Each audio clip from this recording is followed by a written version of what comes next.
I'm Gary Jacobs, president of the World Academy of Art and Science, which was founded in 1960 by eminent scientists and intellectuals from around the world. One of them was Robert Oppenheimer, the famous physicist who was the father of the Manhattan Project. And today we're very fortunate to have the grandson of Robert Oppenheimer, Charles Oppenheimer, here to share with us the insights that he has as a member of the family to the very important events that took place from 1945 till about 1955. Charles, Yes. Please introduce yourself and tell us the story. Thanks, Gary. Charles Oppenheimer. I'm getting a lot of questions about Robert Oppenheimer these days, so I often speak about his values and what he meant outside of the movie that is still relevant to today's concerns, which definitely include human security and the World Academy in Arts and Science that he helped found. When people ask me what was the most important part of the movie or my grandfather's legacy, I often talk about his insight that he had right as the war was winding up about the significance of the creation of atomic weapons and what it would mean for humanity. And his insight was that he said that mankind must unite or we'll perish. And that message is still relevant today. He saw that, the effect of our technology that we build, science and technology, will either destroy us or save us. And I think it's just as relevant today as it was back then. And Charles, this was really a new period for science. I mean, there hadn't been science being in the position to either save or destroy the world up until the atomic bomb, right? He called it a violent introduction, and like his role really as he participated in the war effort just like any other soldier or any other person doing his duty, but immediately he spoke about it in kind of like poetic and historical terms. He spoke to the scientists and said, what is the significance of this? And it wasn't after the bomb went off. Him and Niels Bohr saw what was going to happen with the advent of the bomb, and if we didn't have joint control of it, it could lead into an arms race. And in their perspective, it was obvious what you would do. There was no good alternative. You had to work together to prevent an arms race. And he spent his policy time trying to promote that message. So yeah, you were saying scientists could no longer stay in their ivory towers, but of course the vast majority of scientists did go from wartime work directly back into the laboratories and had nothing to do with policy. In other words, or the change didn't happen automatically. It didn't happen automatically. Or immediately. And Robert chose specifically that he was willing to deal on government committees with politicians and advising people because he felt that it was his duty to do that. And that is absolutely, he had scientists, including Robbie, saying, what are you doing? Why would you do that? Why would you talk to politicians? So it's not automatic that somebody practicing science or participating in a war effort has a voice in policy. Robert Oppenheimer in particular thought it was his duty, and he believed that there needed to be closer connection between arts and science that eventually ended up in both his political prosecution and the World Academy of Arts and Science. But not everybody felt that way. So from 1945 to, let's say, 1955, what were the stages in the evolution of his thinking? Yeah, that's one of my favorite periods to talk about, because it was clear to the scientists that if we didn't work together globally to manage fissionable material, we would have an arms race.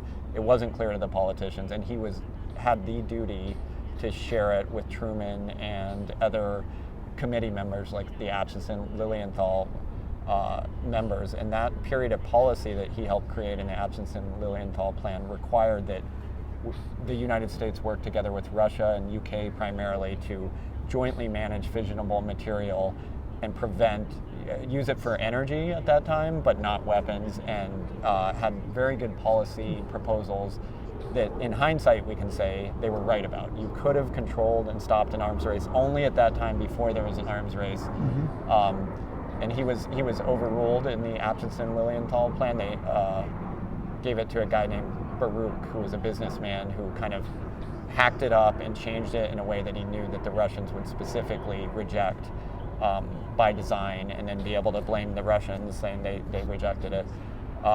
So even though he had an initial very strong working plan on stopping an arms race through global unity of a shared technological risk, which is our same recipe that we have today, didn't succeed in that by 1947, but he went on advising the government, again, out of a sense of duty. He thought if he had a voice in policy, even if he couldn't see a way of succeeding, that it could help more than he could enjoy not doing that kind of duty.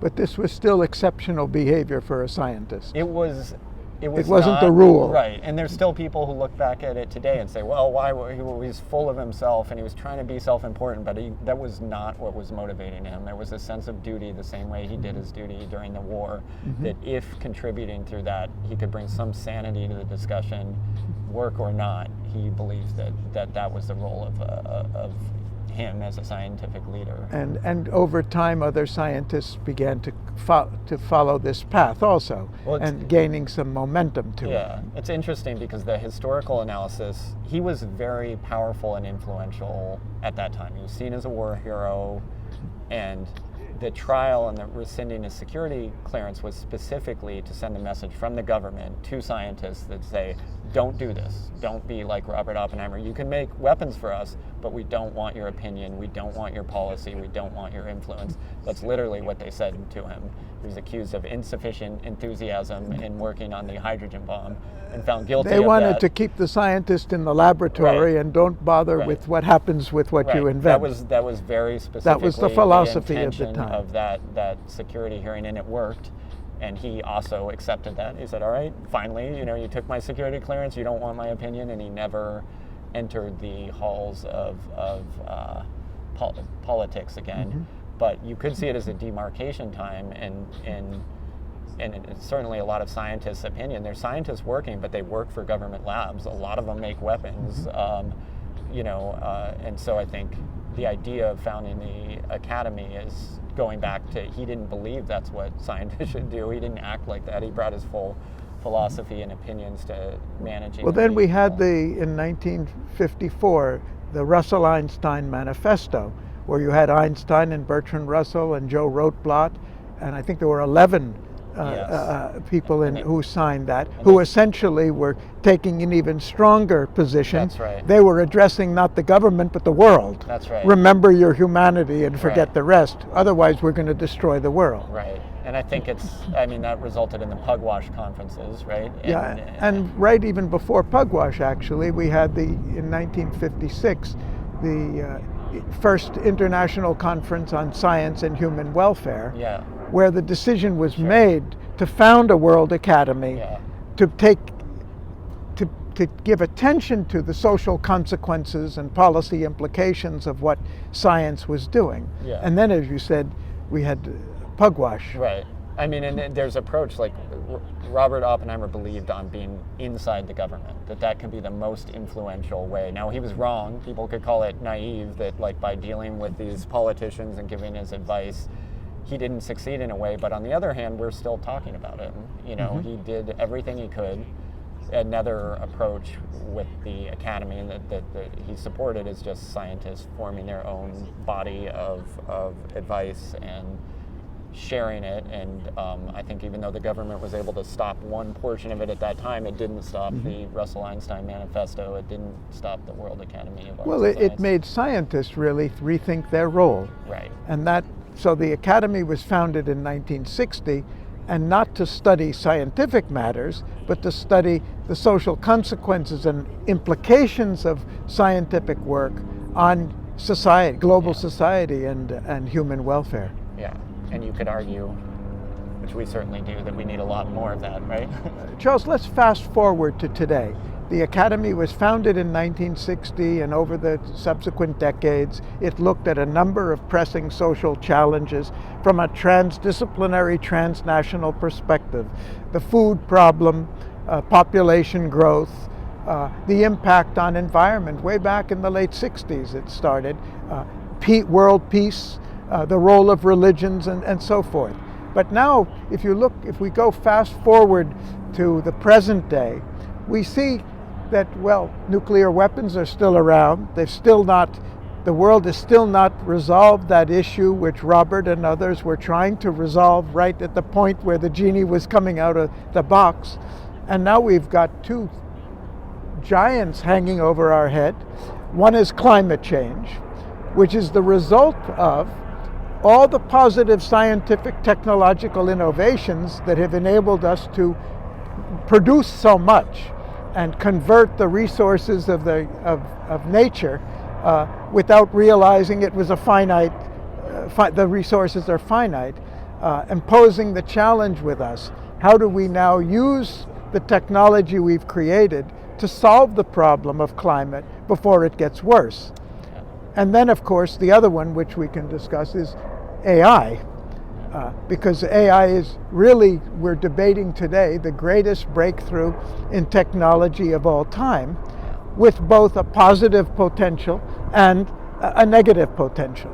Let's not forget the 10,000 thermonuclear weapons that could kill us all in 30 minutes. We'd not love like 30 to. years. They're sitting there on hair trigger at this moment. Right. So, yeah, we can't say that the problems were solved in any of these times, and it's the same challenge that comes up, the evolution of our species, right? Creating technology that we then have to decide, are we going to manage in a way that helps us all or hurts us? And you try to look back and take lessons from it. I'd like to think you can. The discussion of Oppenheimer being so much in the public eye, the reason we're talking about it today, and that you went back and looked at the founding charter and saw that he started the academy, I think it is a moment that allows people to talk about these issues, and we need to take advantage of that. So the movie on your father coming out now is really quite significant, because it is relevant today. It is like it's renewed relevance or a reminder, because the nuclear issue wasn't alive as it is now 3 years ago. Sure. And it also, other people have the same reaction, that it's not just nuclear weapons, it's the same topic, the same question of, are we going to do science, are we going to make technology, how do we manage that? And, of course, the movie doesn't give the prescription of how to manage it, but the fact that it's resonated across, brought up the discussion, not just for a few of us who are affiliated with Oppenheimer, but every organization wants to start, has been using it as a platform to talk about how do we address these challenges. And if we go back to 45 and 46, when your father and grandfather, Niels Bohr and others started looking for solutions, which ultimately led to the International Atomic Energy Agency. Right. And there were there was not that there was no result. Right. Well, I think the solution is philosophical, and it always has been. They said, we have to work together in any way, and that is our exact challenge. And we means? It means humanity. Humanity, not just... that we have a natural tendency to group up in your tribe and ultimately fight other tribes, and you get your own advantage, and there was just a demarcation time where that no longer works. War cannot be fought in the same way, and it turns out, and they saw that clear as day. And of course, if you were a general in the military or a president, you don't see things that way. You say, we can make all our weapons and we can win. But be ahead of the... They turned out they were wrong. They were measurably wrong. You didn't get more security by making more nuclear weapons. We didn't become safer. We became less safe. And the only path was the ones that Niels Bohr and Oppenheimer laid out, is that there has to be a new level of cooperation. And we've mostly reached newer levels of cooperation. We have interdependence all over the world. We're shipping materials. We're not at daily war. But climate change in particular highlights how we haven't really gotten together to, work. It's possible to work against a shared existential threat that affects the whole world, and that no one group can win. I happen to be taking that legacy and saying, well, the same science that they made and the same problem of working together, of fission, can create abundant energy and solve a lot of the world's problems, and we could get together and use the exact same science, exact same technology for a shared good instead of a bunch of weapons. That's one approach that I'm... So you're saying the double-edged sword has still a positive potential which we haven't fully tapped. And with further technological innovation, we may be able to solve the problems of nuclear energy and get an infinite source of non-polluting. Yeah, I mean, I think I'm skeptical of the attitude that says we won't do science or we won't advance technology, and that's the lesson to be taken from the atomic bomb, because it's not realistic. It doesn't happen. You can't put the genie back and go back. You can't do it. It's not a lesson of some people who made a bomb and it was a mistake. That's not the lesson to be drawn out of this story. It's that we can't stop the evolution of science and humanity, and that there's never a technical answer to it. It's the way that people work together to manage the effect of this technology. So you can't stop science and technology from evolving. The problem is that our social evolution and our political systems are not evolving fast enough to keep pace. Systems in particular. Organizations are big, powerful, and dumb. If we had followed the policy proposals of cooperating and not having an arms race, what would we have done with nuclear technology? I think it's pretty clear that we would have created abundant energy systems, because even in the context of an arms race, we were sharing information about how to make nuclear energy, and we got up to 20% fission-based energy. But if we had had a practical system to allow for energy production and no weapon production, it would have really proliferated, especially back in the 50s and 60s, where we could get stuff built much faster, like highways and nuclear power plants.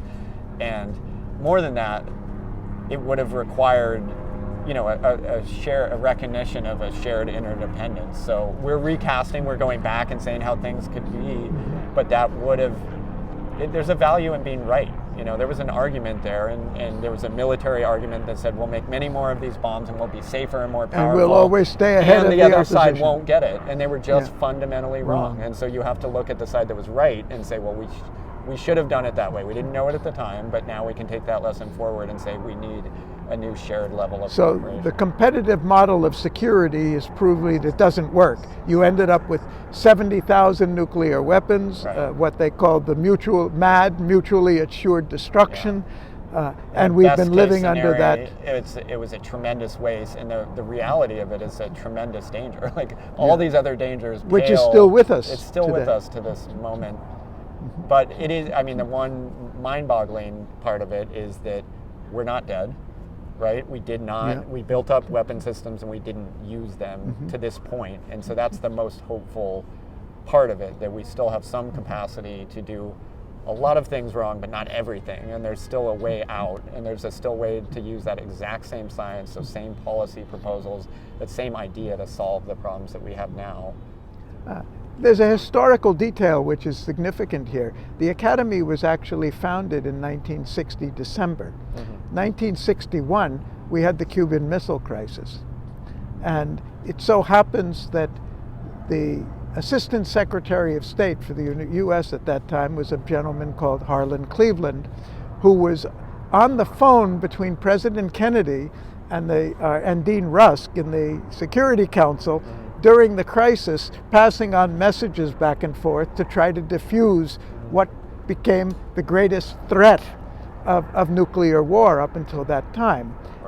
Harlan went on to become, 2 decades later, the president of the World Academy of Art and Science.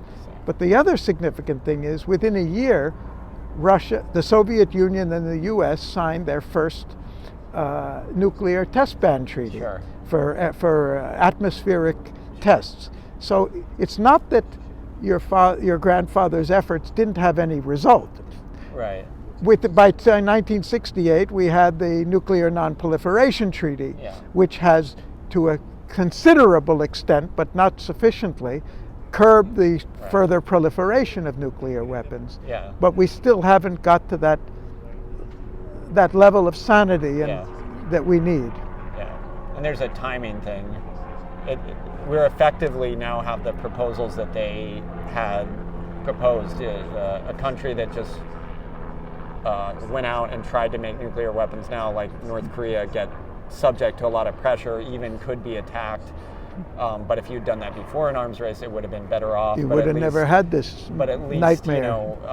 It is hopeful that we can have treaties and lowered risks. Nobody worries about nuclear weapons these days. I don't think that's that's great. I mean, it's not means that there's no danger, but that there's some signs of progress and hope. Yeah. Well, if we go back to the two current threats that are really pressing, there are many, but if we take AI, there's a lesson for us there that we need global governance now. In other areas, we don't want to repeat this mistake of having a global technology race of one constantly competing with the other, and thinking of using it on the negative side. And then, of course, we've got the problems we have on climate change, how important global governance will be, because there's really no solution to these problems unless we do it together globally. Yeah, I mean, maybe I would call cooperation more than governance. Maybe that could be splitting hairs, but that has to be the approach to our problems. The problems of today are shared, and you have to do what you can in your part to promote it. Well, incidentally, just to maybe wind it up, that's what the World Academy of Art and Science is trying to do today.